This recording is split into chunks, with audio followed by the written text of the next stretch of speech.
et bienvenue à toutes et à tous sur la chaîne Catch Up. Aujourd'hui, on va continuer de parler du Shake-Up qui aura lieu le 15 et le 16 avril.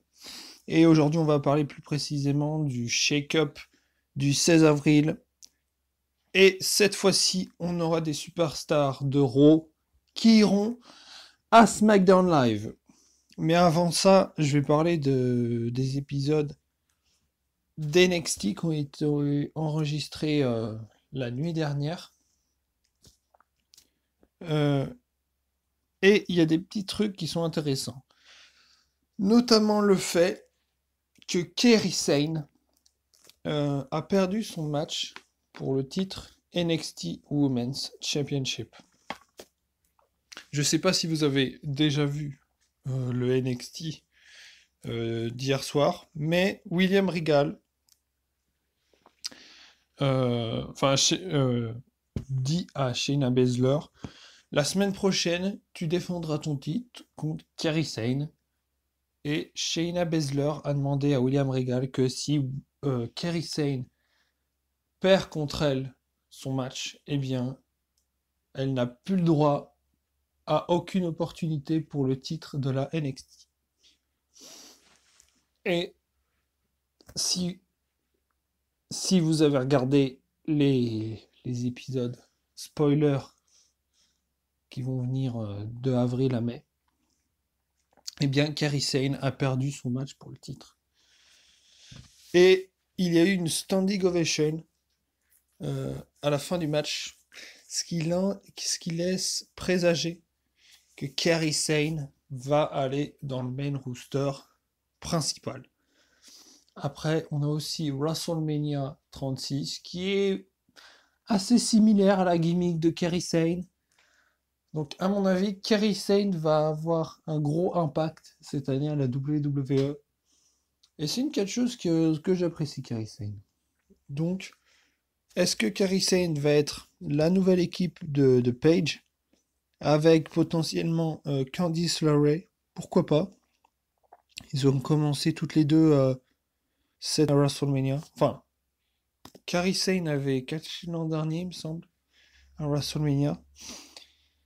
Donc pourquoi pas ramener cette équipe dans le roster principal, et pourquoi pas à SmackDown. Mais ça ne fait pas partie des 5 propositions que je pense qu'ils vont rejoindre SmackDown, puisque on ne sait pas si Kairi Sane va rejoindre Raw ou SmackDown. On ne sait même pas si elle va quitter la NXT. Donc je ne peux pas me prononcer sur ce choix-là. Je ne suis pas certain que Kairi Sane va rejoindre le roster principal, mais on est sur la bonne voie. Numéro 5. On commence avec le numéro 5. Et là, j'ai décidé de prendre un numéro un peu bizarre. J'ai décidé de prendre No Way Rosé. No Way Rosé. Je pense que No Way Rosé va aller à SmackDown. Déjà parce qu'à Raw, il n'est pas beaucoup utilisé. Mais j'aimerais qu'on parle d'un truc quand même. No Way Rosé. Le mec est pas utilisé. Et le mec revient. Le mec revient quand même avec une coiffure, mais horrible. Mais c'est quoi cette coiffure de dreadlocks ou je ne sais pas quoi, jaune? Et le pire, c'est pas ça. C'est que la WWE, quand tu changes d'apparence, eh bien, elle valide. Et là, ça veut dire que la WWE préfère voir No Way Rosé comme ça là, plutôt qu'avant. Ben bravo, bravo. Est-ce que No Way Rosé espère un push après ça? Non mais franchement, non mais tu peux pas espérer un push comme ça, No Way Rosé, non mais c'est n'importe quoi. Il était bien mieux avant. Et donc je pense que No Way Rosé va aller à SmackDown, déjà parce qu'à Raw il fout rien. Et déjà SmackDown, je trouve que c'est un peu plus festif comme show. Raw, tu vois, je trouve c'est un peu trop sérieux. Enfin, ouais, si c'est un peu trop sérieux, je trouve Raw. Tandis que SmackDown, tu vois, c'est plus détente. Donc, No Way Rosé à SmackDown. Voilà. Choix numéro 5, logique. Numéro 4. En numéro 4, alors si vous avez regardé les épisodes de SmackDown, on a pu voir que Braun Strowman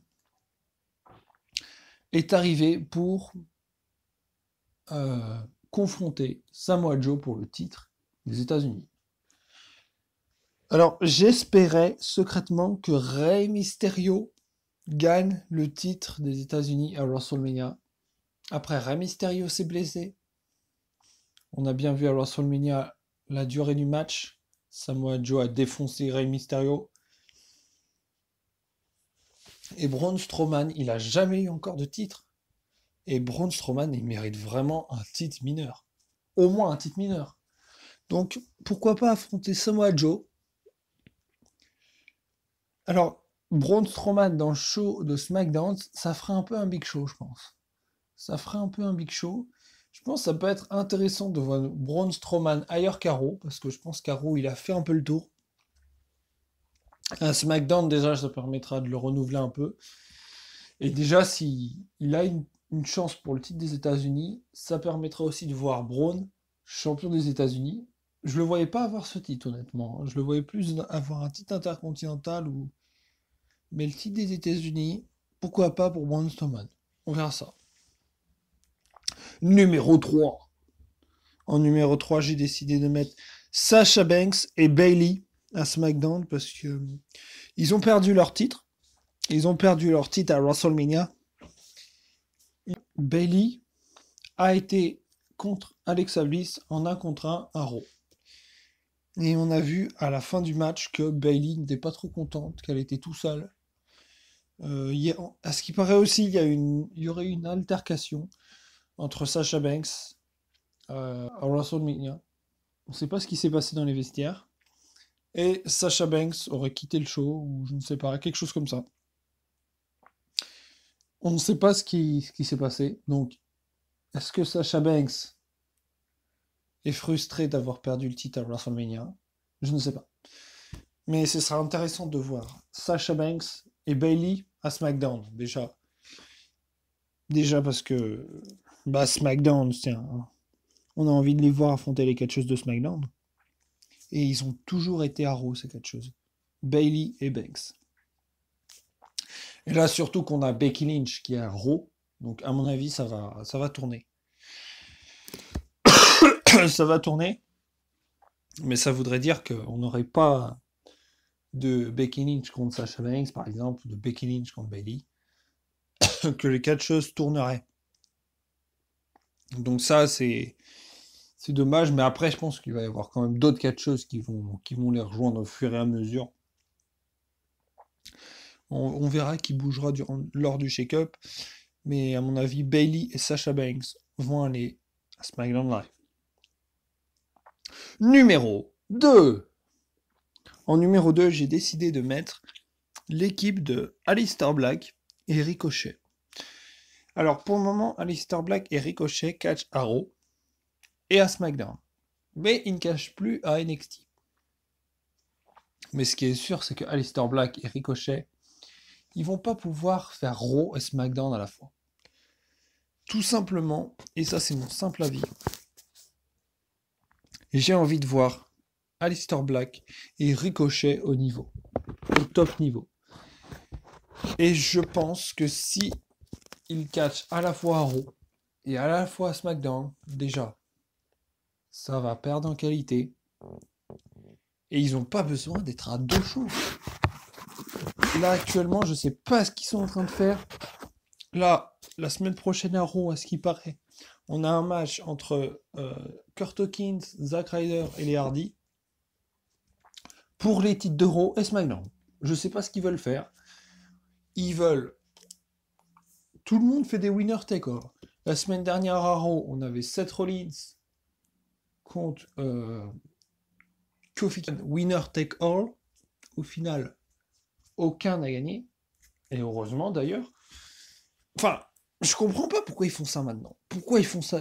Et pourquoi on a Seth Rollins champion, on a Kofi Kingston champion, nom de Dieu. Et ils pouvaient pas faire ça quand il y avait Brock Lesnar. C'est fou ça quand même. On est en train d'avoir 2 champions qui vont défendre leur titre à Raw et à SmackDown tout le temps, qui seront tout le temps là. Et on veut regrouper les titres ensemble. Alors qu'avant, on avait un Brock Lesnar qui ne défendait jamais son titre. Donc en gros, on avait presque que un titre qui était le titre de la WWE, puisque le titre universal n'était jamais défendu. Pour les titres féminins, là, on a Becky Lynch. On ne sait pas ce qu'ils font. Ils ont le titre de Raw et SmackDown. Au final, oui, voilà, on ne sait pas ce qu'ils font. Ils sont en train de faire une rivalité avec Lacey Evans, alors que je sais pas ce qu'ils sont en train de faire. Mais il faut pas que Aleister Black et Ricochet soient dans deux shows distincts. Il faut vraiment qu'ils ont leur show à eux. Et déjà, s'ils sont à SmackDown, ils feront des meilleurs matchs. Et le truc, c'est que la WWE me donne trop de Aleister Black Ricochet. C'est des catcheurs que j'adore, mais là, à force de me donner Aleister Black Ricochet, Sac SmackDown, Sac Raw, à force, moi, j'en ai marre. Enfin, ça me saoule. Parce que... au moins, je sais que je les verrai à SmackDown et je serai content de les voir catcher. Tandis que si je les vois à Raw et à SmackDown, ça me lasse en fait. Parce que je les vois catcher à Raw, à SmackDown, et c'est toujours... c'est pas toujours pareil, mais... ça se renouvelle pas, quoi. Ils font leur match tranquille, mais au fur et à mesure des semaines, ça va se ressembler de plus en plus. Et ça va nous lasser. Donc, pour moi, Ricochet et Black doivent aller dans un roster prédéfini qui sera SmackDown Live. Et numéro 1. En numéro 1, j'ai décidé de mettre Lashley. J'ai décidé de mettre Bobby Lashley. Déjà, bon. Il a dit qu'il prendrait soin de Renee Young à Monday Night Raw. Hein. Bon, je pense qu'on peut compter sur lui. Hein. Dean peut compter sur lui, il n'y a pas de souci. Mais il mérite quand même d'aller à SmackDown. Déjà, je me rappelle, Bobby Lashley, quand il est arrivé l'année dernière, tout le monde pensait qu'il allait affronter Brock Lesnar pour le titre universal. Le mec avait une pop de fou. Le mec était face. Après, faut dire que Bobby Lashley, c'est pas le mec le plus fut-fut à la WWE. Mais il a quand même du charisme. Hein. Ça, c'est indéniable. Le mec a été champion intercontinental quand même. Il a eu 2 titres intercontinental. Et champion intercontinental à WrestleMania, même s'il l'a perdu contre Finn Balor. Mais Bobby Lashley, je trouve que c'est un catcheur qui a un peu la carrure pour aller à SmackDown. À SmackDown, je sais pas, je le vois à SmackDown, Bobby Lashley. Avec Lio Rush, pourquoi pas. Oui, bien sûr, avec Lio Rush. Je dis pourquoi pas, mais c'est évident qu'il sera avec Lio Rush. Donc je vois bien Bobby Lashley à SmackDown. Je vois bien Bobby Lashley à SmackDown.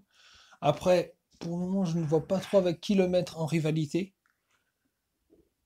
Je ne sais pas trop. Mais ça peut être intéressant déjà. Bobby Lashley à SmackDown, ça peut être intéressant. Ça peut être intéressant. Voilà, donc c'était le petit shake-up de SmackDown. N'hésitez pas à mettre en commentaire ce que vous pensez également pour le shake-up de SmackDown. Alors si je résume un peu, donc on aurait Kairi Sane, Noah Rosé, Braun Strowman, Bayley et Sasha Banks, Aleister Black et Ricochet, et Bobby Lashley et Lio Rush. Donc j'espère que vous avez aimé cette vidéo. On verra si les futurs arrivés à SmackDown feront partie de cette liste. En tout cas, on se voit très vite pour une nouvelle vidéo. N'hésitez pas à vous abonner, à commenter, à partager la vidéo. Et on se voit très vite les amis.